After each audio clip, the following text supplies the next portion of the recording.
Hi, Sam here to tell you how you can unlock the transformative power of generative AI with a new online course from MIT Sloan Executive Education. You may be wondering what Gen AI is and why it's relevant for your business. In this on-demand online course, led by experts from MIT Sloan and the Schwarzman College of Computing, you'll explore Gen AI's promises and limitations, investigate its applications for your business, and learn how you can implement a strategy for it. Visit executive.mit.edu/SMRAI to sign up for the course and gain the MIT edge today. That's executive.mit.edu/SMRAI.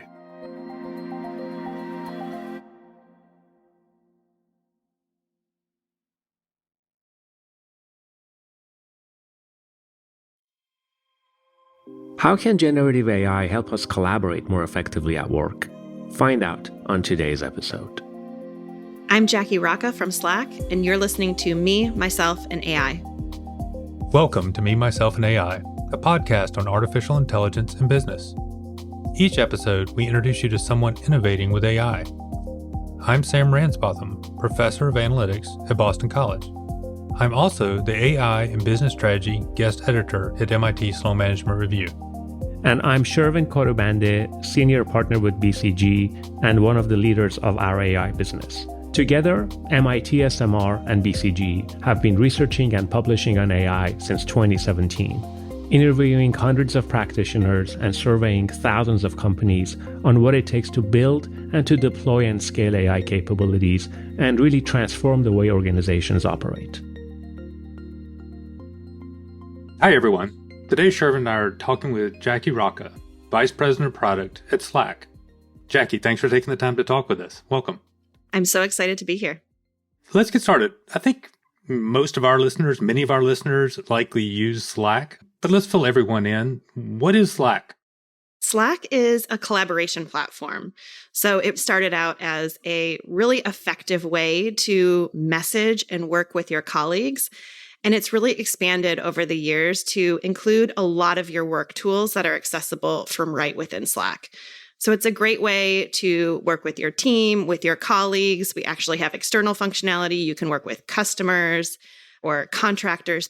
And we are really looking to make it the hub of all of your AI tools and bring in AI into that conversational interface. All right, you mentioned AI. Let's go. What's going to be AI related? I heard communication tool. Where's AI in that? I lead our Slack AI product area. We are building native functionality. We are looking at ways that AI can be used to address top user problems that we've been facing for years. Whether you're overloaded with all the communication and tools that you have in Slack, or if you're just trying to find that knowledge across your enterprise, we are using AI to solve some of those top user pain points. Because we are a collaboration platform, we're also a place that a lot of your AI tools are being built into Slack today. We actually have more than 10,000 AI-powered tools that are available through applications or third-party developers. All right, 10,000. Let's go through them all, right? Starting at the top. A lot of them as well are private to specific organizations, but some of them are public, available to download today too. This is quite interesting. Tell us more about generative AI. I have to imagine they're either doing a lot or thinking about doing a lot with generative AI. Can you tell us a little bit about that? Yeah, so we are very excited about what's happening in generative AI. First of all, we've been using AI and machine learning for many, many years. If you think about our search functionality or when you're recommended different channels to join. So that foundational element has been there for many, many years, like many products. But as many of you know, the industry in the space with LLMs and generative AI has really taken off in the last few years. I was on parental leave when a lot of the things happened with ChatGPT, and I was so excited about how some of these capabilities could help us take new approaches to some of the user problems that we've been facing for such a long time. We're really taking the approach of starting with those user pain points and constantly trying to think through how does new advancements in technology help us take a fresh approach to solving those issues rather than starting with the technology itself and saying, oh, generative AI is out there. Let's throw the spaghetti at the wall and see what sticks. The features that we have launched and available today are around channel recaps, thread summaries, and search answers. And let me talk through a few of those. So on channel recaps and thread summaries, this is really about getting up to speed quickly in channels. So often there's just so much conversation back and forth. And whether you're away from Slack for an hour or a day, or you're coming back from vacation, it can be overwhelming to catch up on that conversation. So what we are offering and what's available now for customers is the ability to summarize that content as you want it. Mm-hmm. And then there's the ability to go back to the source as well to validate that, or even dig in deeper if you want to get more information. So that's really around channel summaries and thread summaries as well. Another great use case that we're seeing is, let's say there is some sort of technical incident. So maybe your service is down or having issues, and every single moment really counts in those situations. Maybe that subject matter expert just got paged in the middle of the night. Rather than have that person have to spend minutes and minutes catching up on everything that's happened so far, they can request a quick summary and jump into that conversation and contribute to the solution immediately. And also you can get a summary at the end and say, this was the root cause and this is what the resolution was. So it's been super valuable, so many different use cases. And then the second category is around search answers. Especially for companies who've been on Slack for a long time. There's so much conversation in there. People talk about projects, about people, about topics, about company policies. If you think about all of that knowledge that really lives in Slack, how can we make it more accessible and easier to use? So with Slack AI search answers, you can simply ask a question, what is Project Gizmo? I haven't heard about that, or maybe I don't want to ask my colleague or disrupt their work. You can just ask Slack AI to get up to speed on different topics. You want to learn about company acronyms. So many of us have been in meetings at your company and somebody throws something out there. Or you're a new hire, and rather than ask your manager these 32 questions that you have, just ask Slack AI. It's sort of your trusted companion that you can rely on. Super valuable. Yes. The ones you mentioned are user facing, as in I'm a Slack user, I've been gone for some time, or on 50 different channels and a lot's going on, and some are incidental to what I care about, or some are really, really critical. And then somebody says, hey, why aren't you responding to my Slack? And I'm like, I don't know, what channel are you, or what are you talking about? And so I get that. It's super valuable. Are there also use cases where the generative AI creates messages on my behalf? Hi, Sam here to tell you how you can unlock the transformative power of generative AI with a new online course from MIT Sloan Executive Education. You may be wondering what Gen AI is and why it's relevant for your business. In this on-demand online course, led by experts from MIT Sloan and the Schwarzman College of Computing, you'll explore Gen AI's promises and limitations, investigate its applications for your business, and learn how you can implement a strategy for it. Visit executive.mit.edu/SMRAI to sign up for the course and gain the MIT edge today. That's executive.mit.edu/SMRAI.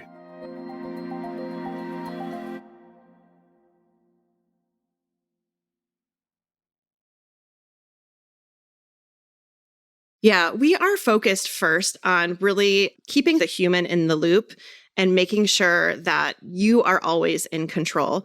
We know that Slack can be a really sensitive place. There are a lot of private conversations. People are in a work context, so they really want to have control, and it's really important how they show up. Our experiences are very guided and situational, but we want to make sure that we are not creating and posting things on behalf of our users without them having really the agency to make that choice and send that message. Yeah, I love that. Yeah. Well, you have so many users of your product. How do you go about introducing some features like this? Yeah, and I'd love to talk through some of our core product principles, because this has really guided us here. One of our product principles is don't make me think, which in the generative AI space for us means Slack AI should not require our customers to be prompt engineers or experts in the field. It also means it shouldn't require training. So we really want to have situational and guided experiences. Let's surface some Slack AI answers for you when we think it's appropriate. this channel is really busy. Let's surface a summary that might be really valuable to you at that moment. We don't require you to figure out how to write that prompt so that you get that great answer. We're doing that work for you. A second principle that we've also really leaned on is prototype the path.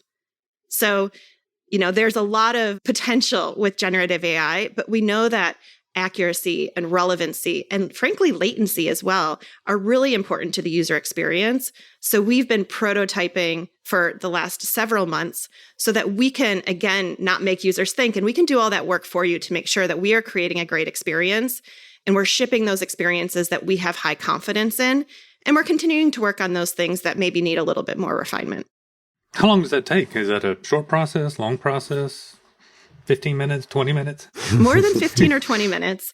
One of the big challenges as a product leader working in the generative AI space is balancing time to market with getting that experience 100% right.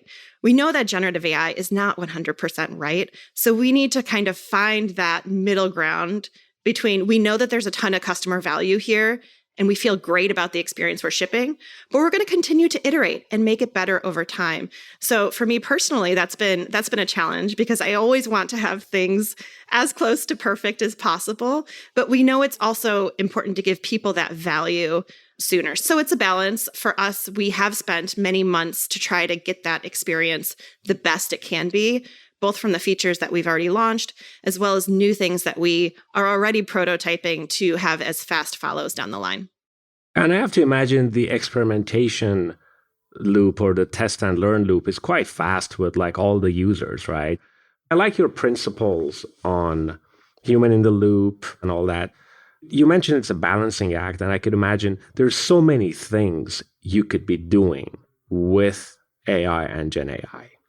Right? And so even if those principles are always followed, you could be incredibly ambitious in so much with Gen AI or mildly ambitious. And so how do you navigate that path? How far do you go? How fast do you go? It's a great question. And we debate this all the time as a team when we talk about prioritization and what to build and when to launch. For us, again, we're really trying to focus on what are those top user problems that we think generative AI can help fix. And we're prioritizing those first. There are some table stakes features that we could absolutely and probably will build within Slack AI. So things around helping you compose messages. Slack primarily is a text-based tool, although we do have video capabilities we have a meetings product called Huddles, but it's still primarily text-based. The top pain points are around how do I create focus and reduce some of the noise? How can I better find information and leverage the knowledge archive that I have in Slack? So we're really trying to put more of our energy towards solving those things that we've heard repeatedly from customers. And hopefully we'll have some opportunistic things as well, especially as we go throughout the year, where we can also address things that are really cool and delightful that we certainly want to build into the experience, but maybe don't hit that very first set of features that we've launched. That's a great answer. Yeah, the generative part of that, I mean, I think that everyone probably, their first blush is going to say, hey, can it type some text for me? But I think that really isn't where Slack is competitively different in some ways. And what I mean by that is that you've talked about the history of being a communication channel, and that when you hear communication channel, you think about typing messages, right? Or, that's the production of messages. But there's so much organizational communication that's happening in these tools. And you've got that rich history of that. That strikes me as what's critical and differentiating here versus, I mean, nothing wrong with generating text, but the other part seems unique. Well, there might be some things wrong with that. Okay, you can push back. I accept that. Go ahead, keep going.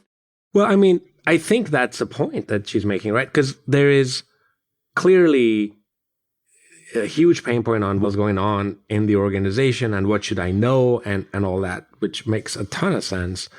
But then there is something personal about Slack. And now you're going to have to wonder, is it Shervin that's typing it? Or is it Shervin's agents that's typing it? And maybe at some point we will be in that world where, we get messages and text and all that, and you wonder who wrote this. Is it the person or is it the person's agent? And I don't know. I mean, I think like that could be what's wrong with this, is that at some point, then we just sort of applicate the whole thing and let AI just do everything, which is not, I think, where we want to go.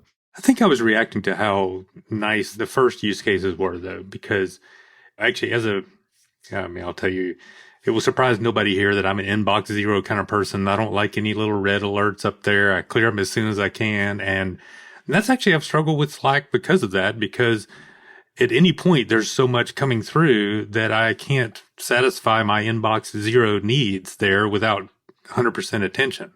And what you're offering is a very different way of solving that pain point for me. So that seems very appealing. Absolutely. I mean, me personally, I can't imagine my life without some of the Slack AI features. And I have the privilege to be able to also have the things that we're still prototyping and haven't launched yet. But the way that I consume information has changed. We think about this sometimes in different tiers of messages and channels. So today, everything has an equal priority. In general, a message is a message, whether you are in that channel with the CEO of your company or it's a social channel with your colleagues. We do offer channel sections, which is a great feature. If folks haven't checked it out, it's a really nice way to organize your channels. But can we do more there? Can we think through what is sort of a tier one channel or conversation? And those are things that you want to read every message for. And you probably won't get a summary unless maybe you're on a parental leave or gone for an extended period of time and there's just so much there. But there's a huge group of sort of these tier two conversations that you want to know what's happening and you want to stay in the loop, but you might not need to read every single message. And maybe you don't want it to show up in Slack every single moment of the day. Or it's just a really fast moving. I kind of just want the TLDR of what happened when I was out. So we're really trying to think about things in these different buckets of use cases and prioritization and help make that easier for our users to consume. Hey, Shervin, I just want you to know you're always tier one for me. I read everything you send, so I would never summarize you. Well, I don't have to summarize you because your messages are so like terse, and it feels like it's been written by a physician, not by a college professor. All right. So actually, I was thinking about, as you're talking about this, talent mobility and changing workforce, and that seemed like a big role here as well, that, as we're having people leave jobs, retire, as we're having people shift jobs back and forth, how do you reconcile the need to sort of capture all that information with, does information go with the person? How do you reflect that? Yeah, one of the early premises of Slack was how it's different than email. So with email, if that person leaves the organization, that knowledge is really lost. With Slack, one of our founding perspectives was really that Slack should be this searchable log of all communication and knowledge. That's what Slack stands for. So we have this persistent place that it's really the organization's knowledge. You post something in a public channel, you happen to leave the company, well, still the knowledge about what you had worked on in the project and the people and things like that can still persist, and you can still get value out of that. Or if you're a new hire joining the company, you can still learn about what had happened, the learnings, the experts that you should connect with, et cetera. We actually think that building AI on top of that is a really great connection point to make those experiences more valuable, because we have all that knowledge, all of that insight that we can pull on and just make it more valuable. It all already exists today, but maybe it's not fully tapped to its potential, or it's not easy to make sense of or get you that quick answer that you're looking for. And we aim to make that experience better. This all sounds amazing. What's hard about it? There's a lot that's hard about it. We know that generative AI is not perfect. So we have been spending a lot of time trying to get the best prompts that we can create on behalf of our users, so we get the right detail of information. We're not sharing an answer when we're not certain, that we're providing sources back so people can reference the source content easily. So there's a lot of work to be done to make that experience better. We also are really laser focused about the user experience. So we have played around with, how does the summary display itself? What's the correct entry point? How do we make this feature and functionality obvious so when it's valuable to a user, they know it's there, but not so annoying that we're surfacing it all the time? For example, we talked about those tier one channels. Maybe summarization is not appropriate there. So we're continuing to do a lot of work to make sure that that user experience is great, both from the actual how do you find Slack AI and when does it surface to you, but as well as the experience when you get that response back and making sure that the information is relevant, accurate, and well-sourced. You're leading the charge on AI and Gen AI in Slack. Tell us about the team. What's the team like?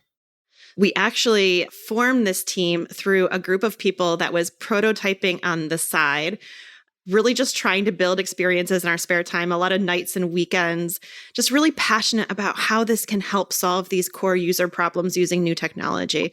So it started there. And then as the year progressed, as we got more momentum behind these prototypes and got feedback internally and externally, we've actually put a more sustainable team structure in place and started hiring against the goals that we had set more officially. But, everyone is very excited about the future of AI. We've been able to attract and retain just an incredible team, everything from obviously engineering, machine learning team, design. That user experience is so important. Data science is critical to how we think about generative AI, as well as all of our go-to-market teams, just really trying to hear customer feedback. How do we bring this to market?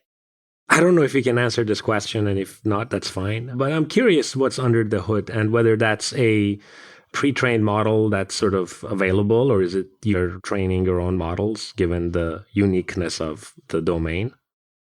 So what I will say is that the space is changing very fast, and we're open to different options. And again, super laser focused on what's best for our users. That's a good answer. So we are evaluating pre-trained foundational models. We have things that are machine learning models that we've had in Slack for a long time. We are actually part of Salesforce, for folks who might not know. And Salesforce has an amazing AI research team as well. And there's obviously open source models too. So we're evaluating everything. And I do expect this space to change over time. But we have taken a really deliberate approach to how we're thinking about data and trust.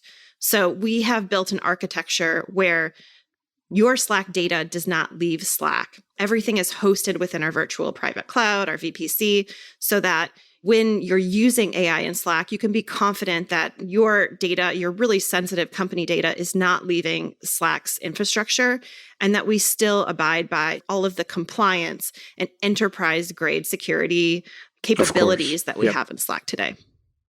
What's exciting that's coming next? What are the AI developments that you're pretty fired up about? There's so much to be excited about, both at Slack and things that are happening outside of Slack with foundational models and other products. I can't wait to see sort of what the next year brings. We are continuing to iterate on different experiences in Slack. We are constantly getting feedback from our customers, trying to stay rooted in user problems to help define our roadmap. But we're also listening to what's happening outside as well, because the space keeps changing, keeps evolving. And, it's hard to predict 1 year to the next what's going to be possible, but we're also really trying to stay grounded. I'll be the first to admit that I don't have that crystal ball of how things will evolve in the next 3 to 5 years, but I'm really excited to be here for the ride. Tell us a little bit about your background. How did you get interested in this? How did you get to be able to do these things? I've been at Slack for about 5.5 years now, and it has been an amazing and fun ride. I led our product-led growth team for a long time, so our self-service group, and just really, again, was passionate about this space. I've heard the same user problems or user needs be referenced time and time again, and was just sort of a self-learner to say, okay, we've got this new technology. Can we take a fresh approach?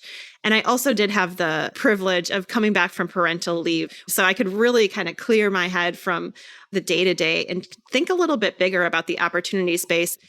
Before Slack, I spent 6+ years at Google, specifically on YouTube, and was fortunate to be on the launch team for YouTube TV. So I was a product manager over on YouTube TV, which was an incredible experience. When I joined, we were, on the whiteboard trying to figure out, should this thing have 3 tabs or 5 tabs? And how do we think about what channels to put into the service?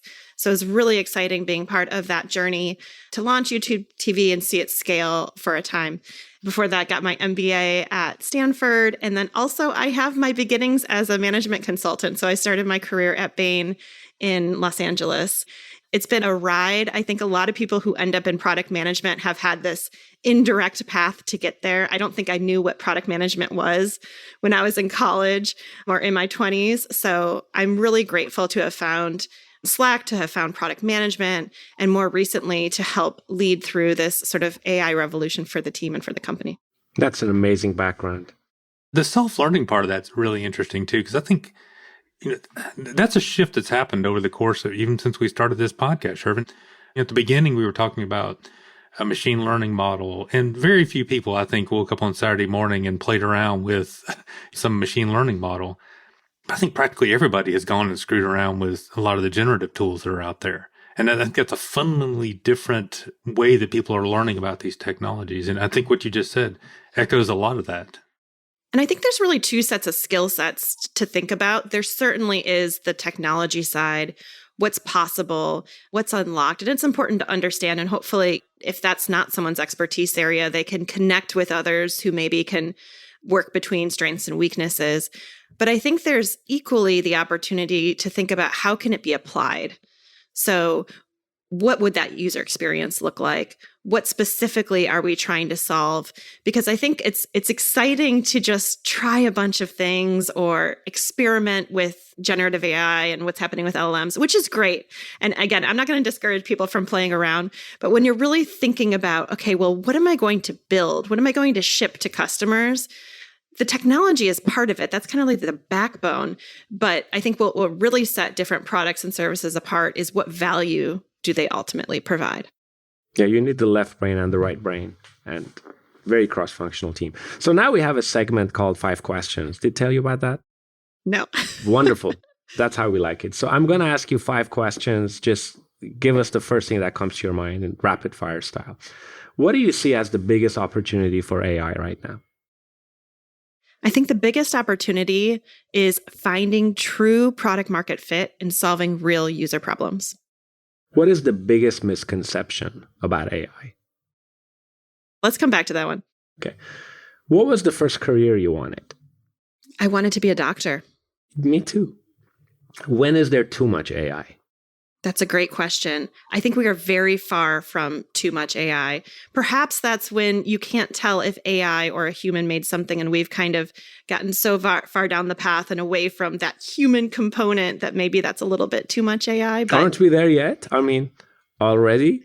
I think we are in very, very early days. What is the one thing you wish AI could do right now that it can't? I'm excited for AI to get more into the robotics space and actually take care of physical tasks for me. I am a new-ish mom, and just there's so much stuff that burdens my life that I would prefer to have that time to either spend with my family or at work. So I'm excited for some of the physical, maybe robotics opportunities to come I love that. A little bit less cerebral, a little bit more physical, please, right? Yeah. All right. What is the biggest misconception about AI? It's a tough question. I think the fact that any of us really know what the future looks like, but I think we're all trying to learn and be humble along the way. There's probably a misconception that we can create that 2030 product strategy and probably know exactly what the future brings. Mm-hmm. By the way, this is a hard question. Sam, what is your answer to this? The misconception thing? Yeah. I think my answer would be more sort of people not understanding how limited these tools are. It's sort of like AI can do all these things and LLMs can do all these things when it's just a Bayesian update of the probabilistic next word. And there's a lot less thinking behind it than there is just a pattern. I think that would be my misconception. So anyway. I think it's a hard question because I think there are very divergent perspectives out there today. And so there are so many opinions that it's hard to say that there is this perspective out there, because I would argue that there isn't a clear, consolidated, agreed upon sense of what the future looks like. Yeah. So everyone's probably going to be a little bit wrong. That's an ill-posed question to begin with, right? It seems like it, right? Like I would say that it's going to replace humans. Like that's for me is like the biggest misconception. Although I know this is off topic, but like what you said about the probabilistic next letter or next word. It's not obvious that that's not how our brain works, by the way, right? It's a whole bunch of... we just could be doing a better job of it. So, right. We're just it's better not trained. obvious. That's just not how our brain works either. It could be, yeah. A fun conversation is what kinds of things that humans do could AI not do, presumably do in the future. Yeah. I think a lot of things around experiences, and Sharon, you mentioned, I think more that human element hopefully makes us unique. And then I think it's that those big visionary things that happen that maybe aren't able to predict, like going to the moon, or, will AI kind of think through those experiences, or just these big breakthroughs that happen that I want to say only humans can really dream Stroke up of these genius, right? Yeah, these strokes of genius, but maybe we'll be wrong. Yeah, we're not the probabilistic machines that Shervin thinks we are. I've really enjoyed learning more about Slack today. I think increasingly people are using communication channels like Slack at work, and these tools like Slack really fit that distributed asynchronous work world that we're in, but calling it a communication tool is just not right and far too narrow. And I think you've really shown a lot of the opportunities that we have here. Thank you for taking the time to talk with us today. Thanks. Thank you so much. It was a pleasure. Thank you. Thanks for listening. On our next episode, Shervin and I get some AI fuel fashion advice from Jeff Cooper, Senior Director of Data Science at Stitch Fix. Please join us. Thanks for listening to Me, Myself, and AI. We believe, like you, that the conversation about AI implementation doesn't start and stop with this podcast. That's why we've created a group on LinkedIn specifically for listeners like you. It's called AI for Leaders. And if you join us, you can chat with show creators and hosts, ask your own questions, share your insights, and gain access to valuable resources about AI implementation from MIT SMR and BCG. You can access it by visiting mitsmr.com/AI for Leaders. We'll put that link in the show notes, and we hope to see you there.